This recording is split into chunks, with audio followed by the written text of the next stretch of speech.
In this video, we're going to be talking about taxes, promoted listings, more advanced sourcing strategies, just things that are going to get you from beginner to intermediate in your reselling business. Let's talk about it. Again, the most important thing that comes to eBay reselling or just reselling in general is sourcing. I say on my channel a lot that this is the easiest and the hardest thing to do in reselling because the majority of people that do reselling really enjoy the hunt. They love going to thrift stores and garage sales and finding treasures that they can flip online for a profit. But with that comes overbuying, having death piles, buying things that just aren't in high demand because we think they're cool or awesome, but other people just aren't interested in buying them. So in part one, we talked about establishing a nice foundation of sourcing through thrift stores, garage sales, flea markets, and estate sales, and to really focus on whichever is best in your specific area. Everyone's going to be different. Some people have amazing yard sales, but their thrift stores suck. Some people have amazing thrift stores, but it's just not really a great climate for yard sales, so the window is very small. Bunch of different factors. Some people have really awesome flea markets. Other people don't. It all just depends on your area, and that's up to you to figure out. But once you have that foundation set, there's a couple of key things that you need to do to increase your sourcing game. I want to talk about flea markets and garage sales real quick. When it comes to flea markets, I think that you should pay up in the beginning. You don't have to pay more than they're asking, but if someone says a price, I typically say, yeah, let's do it. If I combine a ton of orders, I don't even say, how much do you want for this? I just said, okay, sweet, you said 5 for this, 15 for this, 15 for this. I add it up and then I give them that much money. The reason why is because these flea market vendors, 90% plus, are resellers. A lot of them do a lot of them do yard sales. A lot of them do storage units. A lot of them do car repossession cleanouts. A lot of them do junk removal, and they're able to get a ton of items. These people have a ton of items coming in, and for whatever reason, they don't want to sell online, whether it be they just don't have the time to, they don't want to pay taxes, they don't want to deal with all the returns and the headaches of things like that. They just want to see this product move, so they sell it for significantly less at flea markets. When you pay up for things, you can establish relationships with these people that are consistently getting the items that you want from these storage units, the bins, things like that. Once you have established these relationships, now you can tell them, hey, I want every single camera that you get. Okay, so every time that you're at your storage units or at your bins, your Goodwill bins, whatever you're doing, however you're getting all of these items that I want, put them in a box for me and I'll come buy them from you. Then you're able to go to their storage unit or to their house or get there early at the flea market and they just have a box waiting for you. This is how you're going to increase your sourcing and thus increase your eBay business. This is one of the best tips to go from a beginner to an intermediate, is getting that consistent sourcing, and it's through making connections with these flea market vendors. Now, when it comes to yard sales, you're trying to get things for as cheap as possible. You're not really looking to establish relationships. I do recommend being a very nice person and cracking jokes and, being a person that people want to give deals to, but you're not there to create a long-term business relationship. So the goal in mind is to get things for as cheap as possible. There's many different tactics that you can use to get these. The first one is ask how much something is and do not make the first offer. Make sure they tell you what they want for it. So, for example, a lot of things that I source are cameras. Okay, so I've got a camera right here. Decent camera. This goes for about $70 on eBay. If I find this at a thrift store, a garage sale, almost every single time when I say, how much do you want for this? The answer is almost always 10. Sometimes it's like 20 and 30, and those people probably aren't going to sell it to you anyway because you're not going to pay that much and they're not going to budge that much. But if someone says 10, what I immediately say is, awesome. Does it come with the charger? It never does.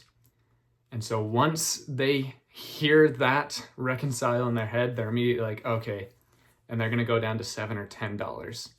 And so ask them if it has a charger. When they say no, don't say anything. And then they'll say, so I can do like $5. And then say, okay, sweet. Does it work? Like, when's the last time you used it? No one has used this thing since 2011. So they're going to be like, I don't know. I don't know if it turns on or whatever. I turned it, or maybe they'll even say, I turned it on, but I didn't try taking any photos. I'm like, okay, sweet. Well, you do $3. And a lot of people will say yes. And so you just got this for 70% off just because you used a few little tactics. Some people will be like, no, I want $5 for it. And be like, okay, yeah, sweet. $5 is reasonable. Here you go. Another tip you can do is same thing, but like if you were to find a bag, for example, how much is this bag? They say $15. Okay, sweet. Do all the zippers work? And then if there's anything wrong with those zippers at all, boom, you just dropped it down to $7 or $5. Okay. You can use these tactics all the time with people at yard sales because you're not trying to foster a long-term relationship with them. You're just trying to get things for as cheap as possible. So when it comes to flea markets, it's okay to pay up because you're garnishing a relationship that you're going to use down the line. And then at yard sales, you're getting things for as cheap as possible. Once you have created that relationship with those flea market vendors, then you can start using these garage sale tactics with them at the flea market or at the garage sale. You just got to tread lightly though, because you want to maintain the relationship. But now they're bringing you 50 cameras and you can say, okay, sweet. How much do you want for the whole bin? $200. Okay, sweet. You got these out of storage units. Have you been able to test any of them? No. Okay, sweet. Yeah. What do you think about 100? No, 100's a little too low. Let's do 150. Okay, sweet. Get that $50 off. That's a good tactic to use there. There's so many other tactics to use during garage sales, which I talk about on this channel, and I'm really going to talk about a lot on my JRide Picks channel. So if you enjoy watching thrifting and yard sale videos, go ahead and subscribe to JRide Picks, where I do live picking from these locations. But yeah, let's keep talking about how to become a better eBay reseller. Again, we're going to get to a lot more technical things that are going to help you increase sales and profits and movement and velocity in your store. But I want to keep focusing on sourcing here for just another couple minutes because it is the most important thing in your business. One very underutilized strategy of sourcing goods in your own town is Facebook. Facebook is amazing. A lot of people instantly think about Facebook Marketplace, which is awesome. You can get a ton of good deals on Facebook Marketplace. Again, a lot of these people that buy storage units or that have antique shops, they are posting their stuff on Facebook Marketplace to get even more exposure. And they're usually able to let a lot of things go for cheap, especially if there are a ton of cassettes or a ton of cameras or I find things like this all the time, a ton of sports cards. But what people don't really think about a ton is Facebook pages. So in each town, wherever you are in the country, let's say you're in Baltimore, you're going to type into Facebook, Baltimore online yard sale. Or if you live in a suburb, type in that suburb online yard sale. People are constantly posting a ton of like furniture. It's a lot of furniture and like bigger items that go for like, they want to get at least $50, $100, $200 per item. But you're also going to find a ton of people just selling a ton of smaller things that I like to look for. Look for these items and you're able to snipe them and pick them up from these Facebook page interactions. And a lot of times these people, again, are also resellers, and you can start to use those tactics that we talked about earlier at the flea market to create a relationship with them and get a ton of flow into your business. I've created a ton of contacts through Facebook Marketplace, picking up one camera for $10 that has turned into a relationship with storage unit buyers that has turned into thousands and thousands of dollars for them and thousands of dollars for me. All right, let's talk about your actual listings and how we're going to improve sales and get more and more of them and make more money in our business. In my last video, I talked about not using promoted listings as a beginner because you need to learn how to actually sell things, see what things are selling well without promotion, see what things actually people are looking for, and at what price points they're actually moving at. Now that you've sold a few items, you're ready to start promoted listings. I definitely recommend using promoted listings for several reasons, but here's the main reason. You want to be an actual business that makes a ton of money and can change your life. A lot of people are really against using promoted listings because they want to squeeze every single quarter or dollar out of their items because they think that that's the best way to do business. But the best way to do business is to actually just pump out and make a ton of money.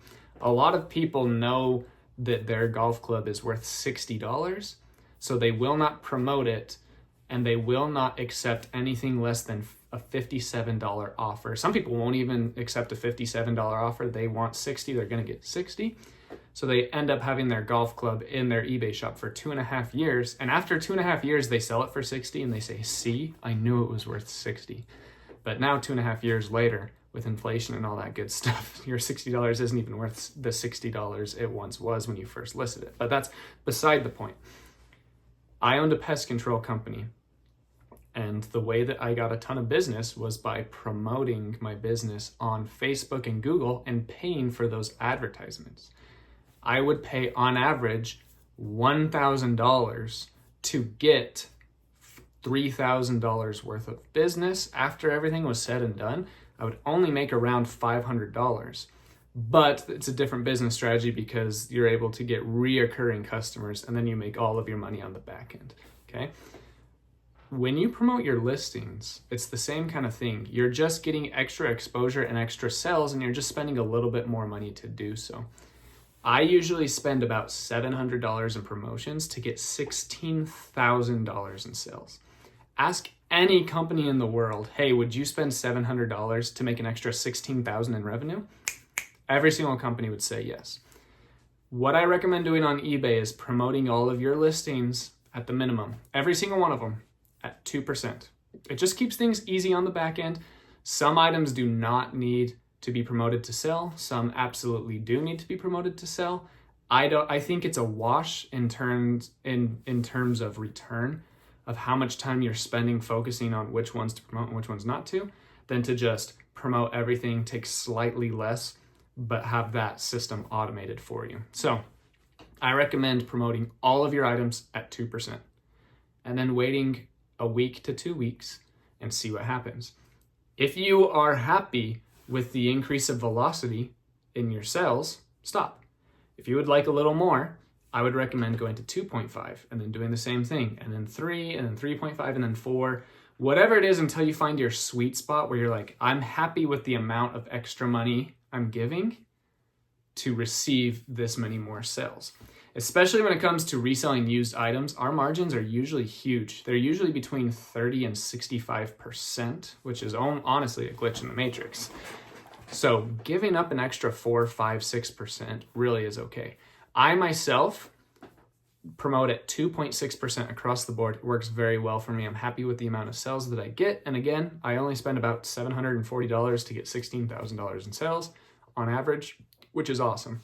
So again, you want to promote your listing starting at 2% and then slowly hike it over time. Don't do it too fast though, because then you won't actually be able to see patterns and data. Honestly, 7 to 14 days is pretty quick too. But when it comes to a thing like this, I think that that's appropriate for enough data. Slowly increase it over time until you come to a point where you find that it is worth the money you're putting in for the money you're getting out. I do not recommend doing dynamic promoting. Dynamic promoting, just the way that things work is if you just have it set to dynamic promoting, then it's just going to increase over time. It's called a bell graph, except for it's a bell plateau. So I guess we'll just call it a plateau graph. So everyone starts at like 3%.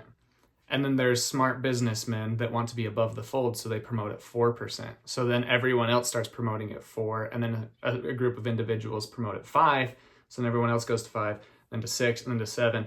And so it slowly hikes up. I think the average on eBay right now is around like 12%, which is wild. So you're already paying about 13% on fees, then you're paying an additional 12% on top of that now. And then that price finally gets rejected. So it comes down slightly and then it plateaus right there. But the plateau is on a slight increase over time. So I don't advise doing the dynamic promoted listing because it's just going to keep going up and up and up and up over time. And you don't need to promote your items at that rate to get them to move. If you are purchasing fast sell-through rate quality items that people want, you don't need to use promoted listings to sell your items. Promoted listings is only going to increase the velocity, the revenue, and the profit that you are making in your business. Now, there's this new thing called off-site promoted ads. This is more of an advanced feature that I'll talk about in an advanced video for eBay reselling. I'll just touch on it briefly here. Don't do it. If you are buying and reselling brand new sealed items that you have multi quantities of, it's definitely something to consider. But if you're going to garage sales and flea markets and using Facebook Marketplace, don't do it. Don't do offsite ads. You don't need to do it. It's just going to cause more stress and headache in your business. Again, if you go to Target and you buy 17 Lego sets and you piece out each individual Lego and you sell them for like $2, this is actually a pretty huge business. Like there's people that have businesses that have like 800,000 items because they buy and sell individual Legos, the green slanted, all that stuff, shield. So, but anyway, getting off to a tangent here. You don't need to do off-site promotions if you're just doing one-off used items that you find at yard sales and thrift stores. Can it increase the velocity of your sales? Once again, yes. But it's just a step that is not needed, especially as a beginner, not even an intermediate, and I don't think the average advanced seller needs to do them either, unless of course you are getting a pallet of 8,000 Panasonic toothbrushes. That would be a good use of offsite ads. But if you're just getting a ton of golf clubs and cameras and Polo Ralph Lauren shirts, not going to be needed. All right, I talked a lot about photos and actual listings and the titles and all that good stuff in the part 1. I want to talk a little bit about kind of more the policies of the listings. We're going to get to shipping after this, but let's talk about returns. I definitely recommend having returns. Okay, if you do no returns, people are just going to put item not as described and force a return anyway.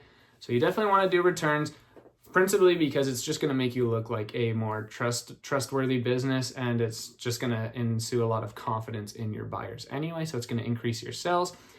A lot of people focus on the algorithm instead of the customer. It's something I talk about a lot on my channel. A lot of people do free shipping solely because it increases their bump in the algorithm, which is true because the algorithm serves the customer, and the customers have shown repeatedly over and over and over and over again that they don't buy things unless it has free returns. So if you use free returns, you're going to get a bump in the algorithm because more people will buy from you because they want free returns.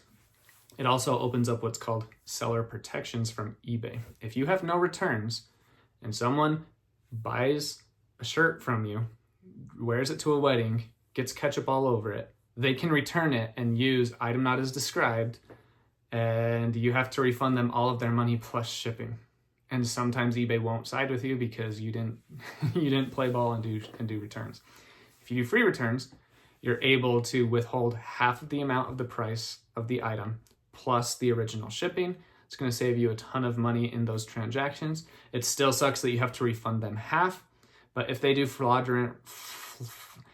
if you send out this camera, for example, and it works, they get it, they use it for 11 days, and they just needed it for some product photos for their business, and they're like, okay, sweet, I'm just gonna return this on eBay and say item not as described.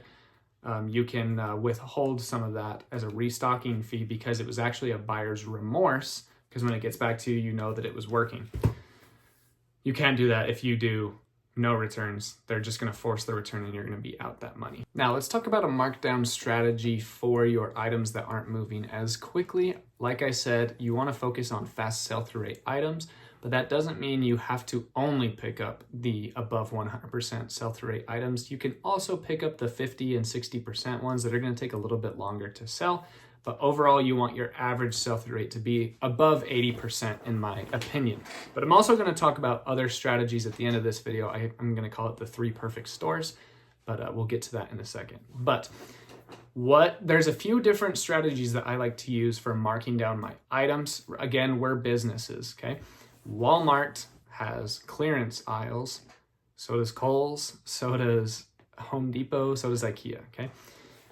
It's important to mark down your items over time to get things moving, to get cash flow back into your business, and to just overall have a fast-moving eBay store and machine that's making you money every single day.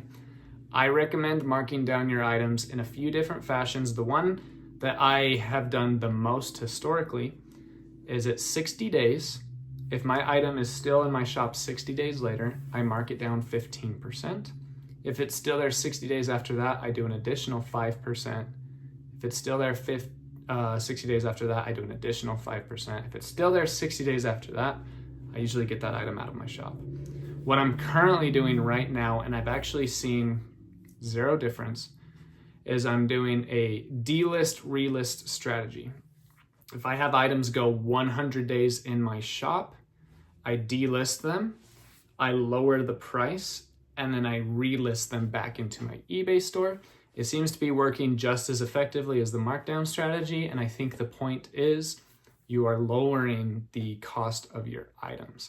I don't believe there's a ton of weight to the delist, relist that a lot of people talk about here on YouTube and Facebook and Reddit. I just believe marking down your items get them to move because people just want the item at a lower cost. And if they see that an item that they wanted is at a lower cost, then they're going to buy it. The next strategy that I'll be using, I'll probably be implementing this at the start of Q2, is I will be just marking down 10% every 60 days. So after 60 days, it'll go 10, 60 days after that, 20, 60 days after that, 30, 60 days after that, 40. And if it's still in my shop after that, I might do 50% off, or I'll probably just get rid of it because I don't want items sitting in my shop for that long. Let's talk about offers. I believe you should have best offer toggled on every single one of your items.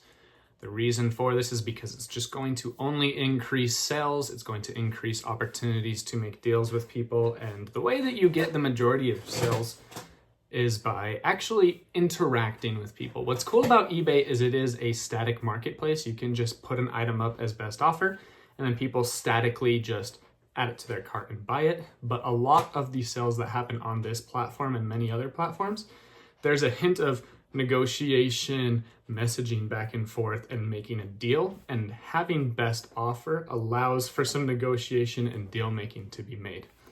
There are a ton of different eBay customers, but there are two very, very large demographics of people that buy on eBay. One is people that are looking for deals. They see something brand new on Amazon that they want, but they don't want to pay $89 for it. So they're like, I'd buy it used for $30. Let me check it out on eBay. Then they see, okay, I found the exact same item used on eBay for $40. I really wanted it for $30. I'm going to make an offer for $30. Or they say, I would really like this used item, but money's a little tight right now. It's $70. I'm going to make an offer for $40. I'm willing to pay like $50, maybe even $55, but I'm just going to throw out this $40 offer and see what happens. And then there's a negotiation back and forth. You definitely need to have best offer on to capture these sales. And I promise you, there's this really smart real estate guy, for example, and he bought a house for $300,000 and he was able to sell it for $400,000. And then with that $100,000, he was able to put down payments on 2 more houses for $300,000 and sold both of them again for $400,000. And then he used all of that money to do that over again and over again and over again and over again.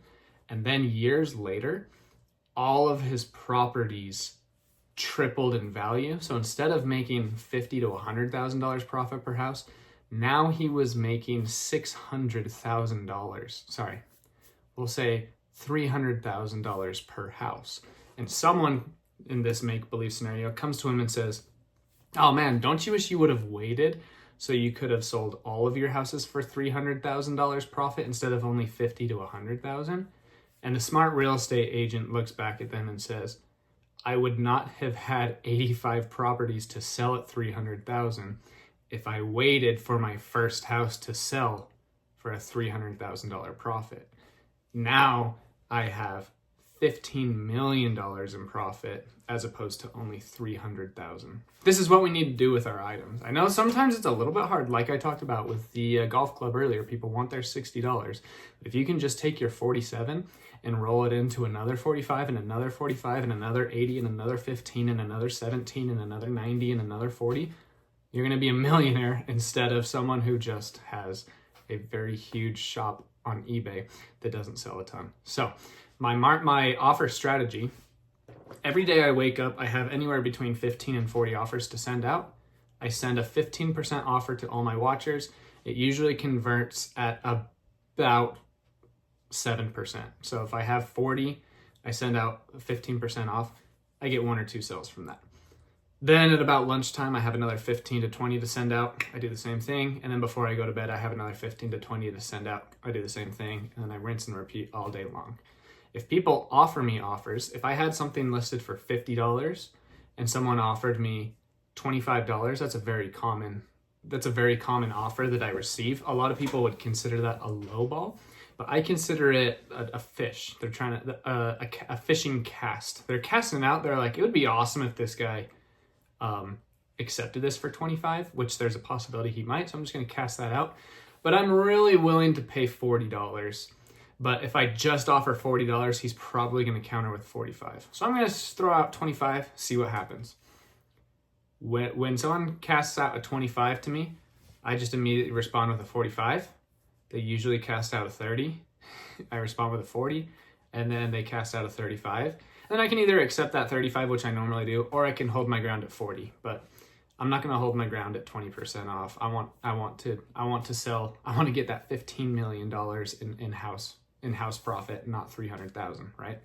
So I usually accept that 35 and I get things going. If someone offers me $1, I still respond back with $49. And then they usually do 2, and then I do 48, and then they do 3, and I do 47, and then we don't make a deal. But this is anecdote, okay? I have no data, but on my own experience and from other sellers' experience, for some reason, when you go back and forth and negotiate with that, I feel like it triggers a little something in the algorithm that people are interested in that item. And I usually sell that item that same day.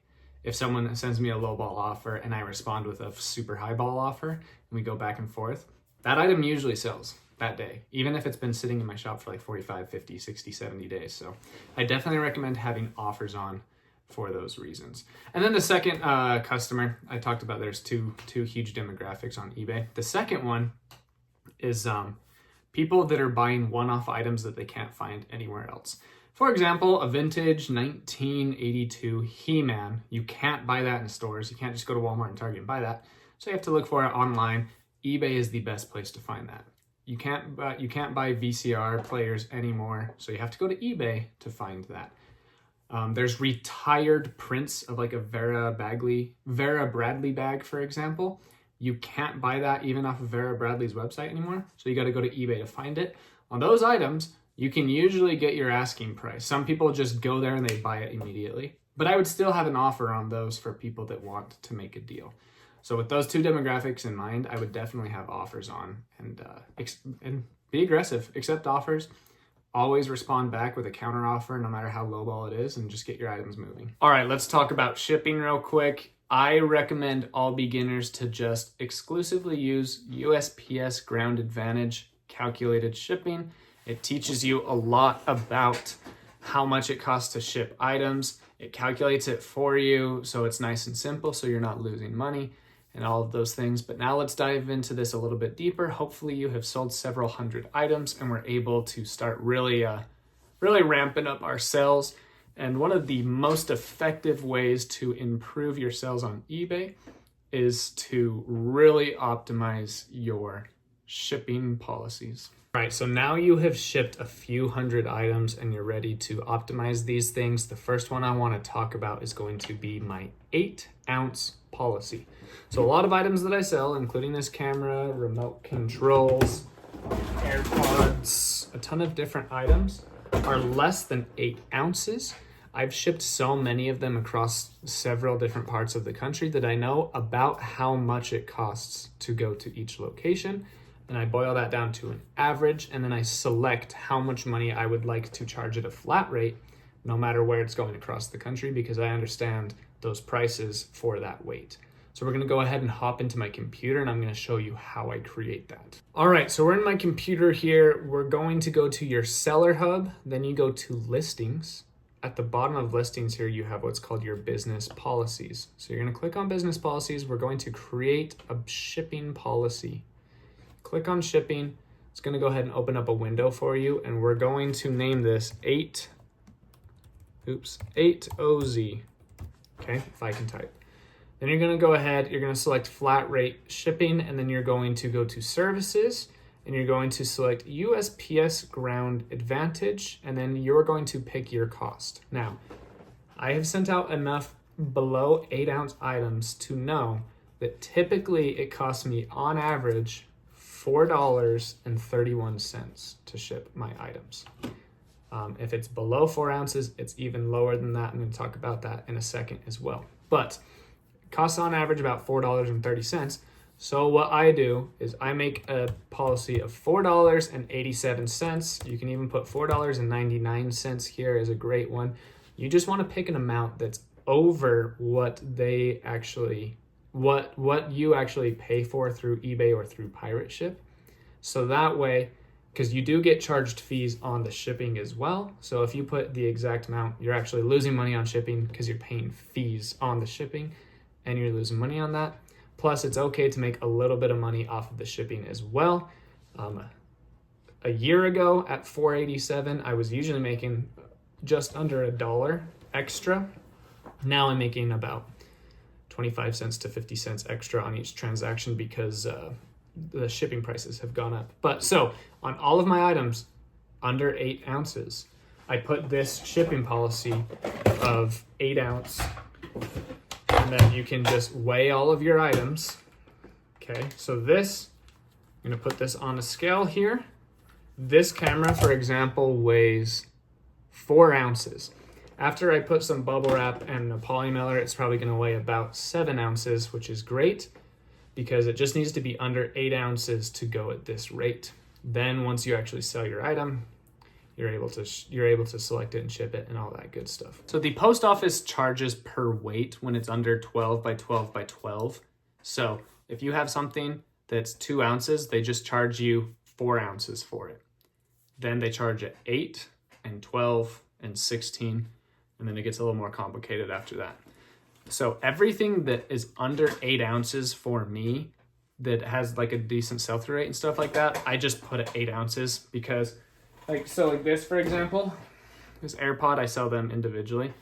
This definitely is far below 4 ounces, but I just charge it the 8 ounce rate because people are willing to pay that to get this. But there are some categories that are much more saturated where you do have to be even more competitive on shipping. For example, media. There are so many people trying to sell CDs and cassettes that even $1 difference is going to make a difference in making the sell for your cassettes and CDs. So when it comes to cassettes and CDs and things like that, I would create an additional policy at 4 ounces and then knock off $1 and do it probably at $3.99 is what I would do.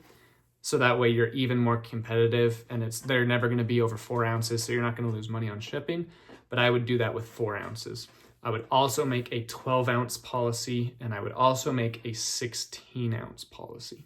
The next flat rate policy I have are for my longer items, such as golf clubs and baseball bats. You definitely don't want to do a USPS service on this because they have surcharges at certain lengths that make them unaffordable to ship. If you try to ship a golf club USPS, it's going to be good amount of money. So what I do, just like in the other examples, I go into my business policies, I create a shipping policy, and I select UPS ground, not USPS, but UPS ground, and I make that a $9.95 flat rate for my non-drivers golf clubs. And then anything that is a driver that has a bigger head, I put it $12.95 flat rate because that makes the width of the box bigger, so it's going to increase the shipping charge. With UPS ground, the most expensive golf club, non-driver golf club that I've shipped was to like the top of Maine, and I think it went for like $11 and like 6 cents, excluding Hawaii, of course, because you have to use USPS for that. But and for this policy, I would exclude Hawaii and Alaska. But typically, it usually costs me around $8 to ship these long items across the country, really anywhere it goes, from California all the way to about like Philadelphia. And then after that, it gets a little more expensive up into the Northeast for me, but it's fine. I'm willing to eat that cost because it doesn't come up very often. So I have that shipping policy as well as heavy clothes. So the majority of the clothes that I sell are 12 ounces or under. So even if there are 4 ounces, 8 ounces, I don't mind. I just put it at the 12 ounce policy that I have.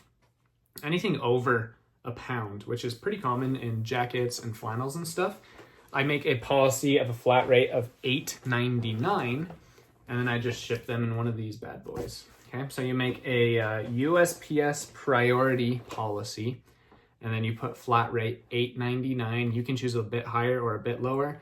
I think they're $7.60 to ship out right now. So you can make it a bit higher than $8.99 or a bit lower. I think I actually do $8.87. And then that's how I ship my bigger clothing, my heavier clothing, like this, for example. So those are my flat rate shipping methods. Then I have my calculated shipping rate. The only calculated shipping rate I use is USPS Ground Advantage. Awesome service. I've really been enjoying it so far. Anything 1 to 5 pounds, I just put in how much it weighs, and then I put the measurements of 12 by 12 by 12. I sell a lot of DVD VCR combo players this way that weigh about 7 pounds, even though the dimensions are like 16 by 12 by 5.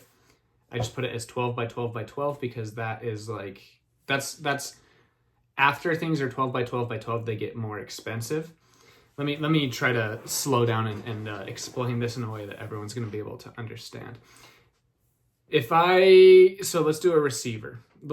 If I have a receiver that is 40 pounds, I sell a lot of those, and I put the dimensions, the correct dimensions of like 20 by 15 by 10, that's going to be a very, very, very expensive package, and it's going to charge the customer at the calculated rate probably between $40 and $160. And no one's going to pay for that. So what I do for those extremely heavy packages is I just put the correct weight, and then I put 12 by 12 by 14. Okay, stay with me here.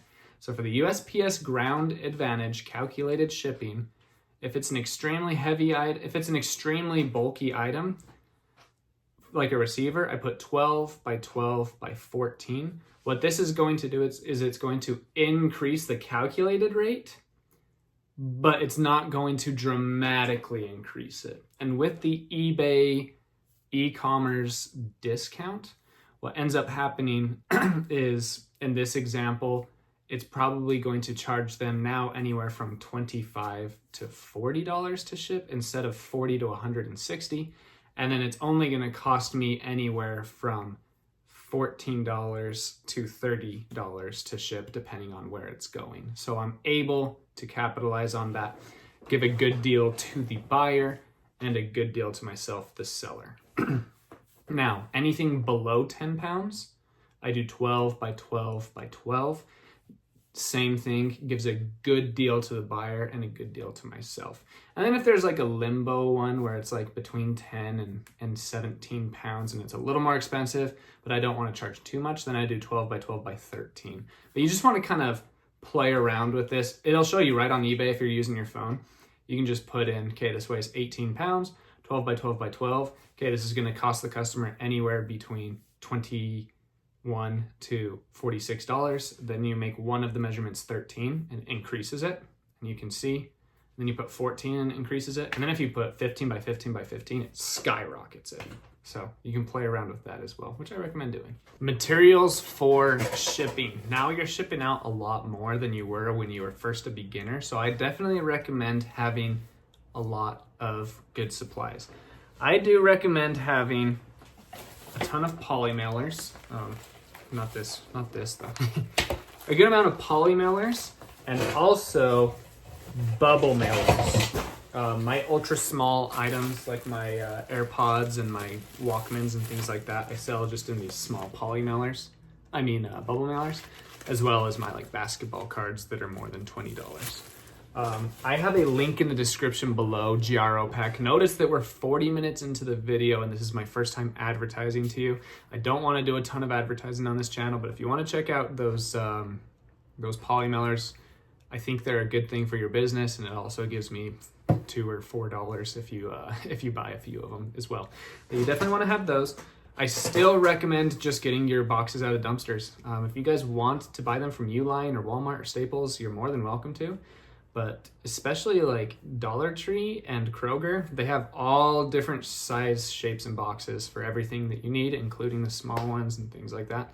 So I would definitely recommend keeping doing that. I'm still just getting all my bubble wrap from typing into eBay bubble wrap and all that good stuff. And then I would definitely invest in a printer, a label. It's called a label thermal printer. I have the Rollo, wireless Rollo. It's really awesome. I don't even recommend getting that one though. That was just given to me because I'm an influencer. But I would definitely, even on Amazon, there's like a $40 or $60 one. Dymo is really good. There's a ton of different brands. Just get yourself a nice printer so you can print everything from your home. And yeah, as far as materials go, that's pretty much it. These are some really nice Uline tape guns. Oh, and then tape. At this point, I definitely recommend signing up for a store subscription. I have the one that's like $60 a month, and there's also one that's like $22 a month. Get one of those too. Once you get one of those stores, they give you a coupon every quarter to get free materials. So I get $50 every quarter, and I just buy $50 worth of eBay tape every quarter. So I just have a ton of eBay tape that I get sorry guys, that was really loud. That I get essentially for free. And then, yeah, that's pretty much it. As far as materials go, you don't need a ton of them, but I would definitely recommend having a ton of poly mailers and a ton of boxes on deck, as well as if you guys are doing those heavier jackets and stuff, getting these flat rate ones. All right, let's talk taxes. I am not a tax professional, and these are just my own experiences, so tread lightly here. First off, I would definitely recommend hiring a CPA. A lot of them are not super expensive, especially in the beginning and intermediate stages of this business. It's really not going to be thousands of dollars a year, not even, in some cases, less than hundreds. So definitely get a CPA. And then I definitely recommend having a business credit card. I have the Chase Ink Business Preferred. Really like this card. I get ×3 points on all shipping labels, and I do a ton of shipping labels every day. So me and my wife get to go on 2 really dope vacations every day for free for business costs that we are already spending anyway. So it's awesome. But that's only one of the perks of having a business card. I recommend having a business credit card and only buying things for your business on that card. Don't buy anything personal on that card whatsoever. And don't buy anything for your business with anything but that card. So that way at the end of the year, you can just give those statements to your CPA and life is going to be very, very easy for you. I also recommend getting a tax software or a spreadsheet. There's some free ones, but I definitely recommend my Reseller Genie. Again, there's a link in the description below. These guys are resellers themselves, and they made accounting software for resellers, and it's really awesome service. It takes care of everything on a tax side of things for your eBay business. So if you can have that tax software plus a business credit card and then just give that to your CPA every year, boom, taxes end up being a breeze instead of a nightmare. I definitely recommend putting away at least 25% of your profit away for taxes, and that's profit, not what you earn, but profit. You're going to have a ton and a ton of write-offs, so it's important to understand your cost of goods, your shipping fee, your eBay fees, your mileage, your shelves, your office space. All that stuff is written off, so you just need to make sure you're putting away about 25% of your profit, so that way you have those funds to pay when it comes tax season. Once you start making more money, I also recommend making quarterly payments. So that way you don't just, even if you make a ton of money, it's still hard to just be like, oh crap, I have to make a one-time payment of $38,000 to the government in February. Sucks, So I definitely recommend doing that as well. Again, not tax advice, this is just my own experience. I believe that you can stay a sole proprietorship for a very long time in this business. Sole proprietorship is great, but once you start making a certain amount of money, once you start really starting to get hit with taxes, I recommend making an LLC for your reselling business and then making it an S corporation. This is going to allow you to pay yourself as the CEO of your corporation a certain wage that's fair for the work you do. And then it's going to save you a ton of money on personal income tax. So at the beginning, you have a ton of write-offs and you're really growing and you're investing a ton of money into your business. So you're not going to be making a ton of profit in the beginning if you're looking to scale. If this is just a hobby, like a side income, you're going to make a ton of profit right at the beginning because you're not going to invest super heavily. But if you're growing and scaling, you're going to be investing a ton of money back into the business. So you're not really going to show a huge gain on your taxes. So you can just stay sole proprietorship until you get to a point where you're making a good amount of money. Then you want to bring in the S corporation so that way you can maximize your tax advantages. And you can do like me and my wife do. We have really awesome retirement accounts and health insurance through our S corporation. It's really good stuff. I'm not going to get into that. I'll get into that in part 3 when I go into advanced things for your eBay reselling business. But yeah, taxes are not a scary thing. You can do them on your own without that tax software that I talked about. But having that tax software just keeps everything so nice and organized that I just recommend paying $10 a month or whatever it is to have it. $120 a year to just have peace of mind with all of your tax stuff. So that's what I recommend for taxes. And I'll talk even more about that in part 3, which will probably come out in, 2 months from now. Hiring an employee. I will talk about this even more in part 3. Man, I'm really prefacing part 3, aren't I? But I'll touch on the basics of hiring an employee. So I have already had about 4 employees for this business. I usually have about 2 working part-time at any given time, and it's really awesome. I recommend your employee should make you significantly more money. A lot of people hate to ship, list, or source. And so what they do is they start to make enough money to replace that, and then they just get a little lazy. Definitely don't recommend doing that. I recommend getting an employee when you get to the point where you're like, okay, my whole day is full and I can't do more. That's when you get the employee so you can open up more hours in your day to do more and make more money. That's when you should hire an employee. And I definitely recommend hiring an employee for shipping first. That is definitely the first hire, is you hire someone to do all the shipping for you. So you teach them with your SKU system or where your items are placed how to get your items and then package them, put the labels on, and then drive them to the USPS store for you. Or if you have USPS come pick it up for you, just put it on the porch or whatever. Then you can train them on how to prep the items. A lot of the items need to be cleaned.